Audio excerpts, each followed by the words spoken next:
एक मेहनती किसान की कहानी। एक समय की बात है, एक छोटे से गांव में एक किसान रहता था। उसका नाम रामचंद्र था। रामचंद्र एक बहुत ही मेहनती और परिश्रमी किसान था। वह गांव के खेतों में दिन रात मेहनत करता और अपने परिवार को आवश्यकता के लिए पूरी तरह से संतुष्ट करता था। एक दिन गांव में अकाल पड़ गया। बारिश नहीं हो रही थी और जमीन सूख गई थी। सभी किसानों को अपनी फसल के लिए चिंता होने लगी, लेकिन रामचंद्र डरने वाले नहीं थे। वह जानता था कि मेहनत से किया हुआ काम कभी बेकार नहीं जाता है।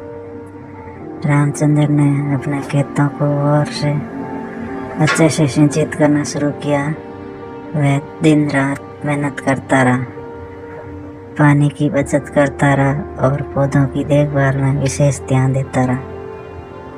दूसरे किसान उसे हंसते और मजाक उड़ाते रहे, पर रामचंद्र अपने लक्ष्य के प्रति सदा संकल्पबद्ध रहा। कुछ समय बाद बादल उमड़ आए और बारिश शुरू हो गई। रामचंद्र की खेती के पौधे जीवित हो गए और उनकी फसल बढ़ने लगी। वह खुशी से झूम उठा, क्योंकि उसका मेहनत और धैर्य उसे उनके सपनों की प्राप्ति तक पहुंचा रहे थे। फसल काटने के बाद रामचंद्र ने अपने परिवार के साथ आराम से खुशहाल जीने का आनंद लिया। उसकी मेहनत और परिश्रम ने उसे गर्व महसूस करवाया। वह गांव के बाकी किसानों के लिए प्रेरणा स्रोत बन गया। आखिरकार गांव की जनता ने उनकी मेहनत और समर्पण को मान्यता दी और उन्हें सम्मानित किया। रामचंद्र की कहानी और संघर्ष गांव के अन्य किसानों को भी प्रेरित कर रहे हैं।